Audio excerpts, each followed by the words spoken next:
guys, welcome to my channel. Welcome back to my channel. And then actually it's 12 a.m. in the morning and I cannot sleep. That's why I decided why not create a video for you guys. So for this video, I think why not give you some tips when it comes to improving your English communication.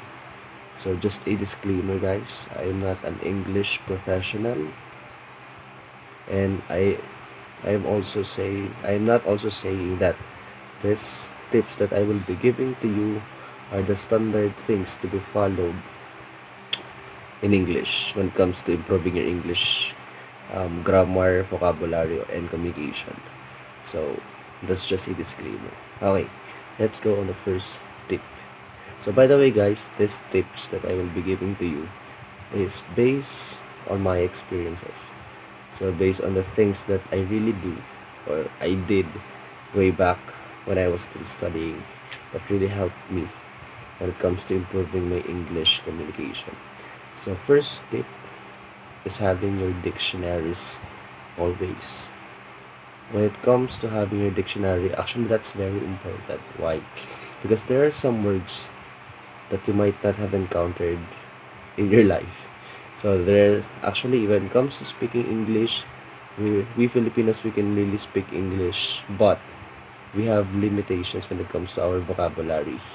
And for us to be able to widen our vocabulary, to know lots of words to be used in our communication, why not have our dictionaries? Let's say for example, there are some words that you might not encountered yet, or you don't know the meaning of the word, then try to find it on your dictionary. And then on the next conversation that you will be having, you will be able to use those words that you have learned or that you get on the dictionary.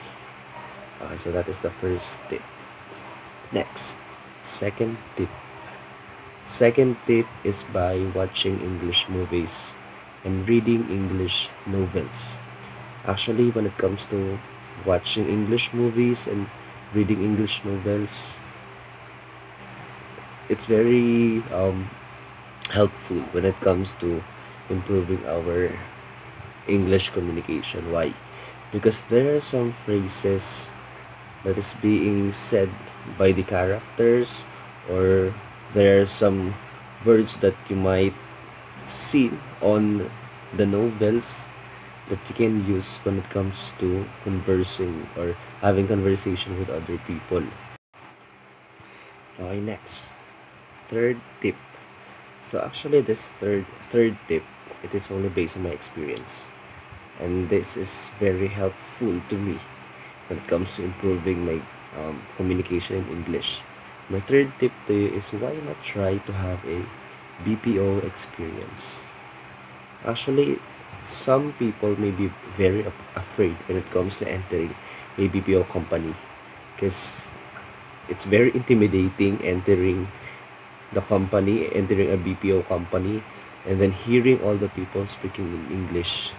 Actually, based on my experience, I tried to apply for almost 10 BPO companies. So actually, there are some companies that I'm fortunate to pass all the examinations and interviews, but most of the companies I really failed. But the thing is, it's not about how I failed or how I passed those interviews and exams, but I really had a great time. I really had lots of knowledges that I have learned when it comes to having that BPO experience. Actually, having BPO experience is it's not just about having a job in BPO company, but also you can have that experience by just applying on a BPO company. Why?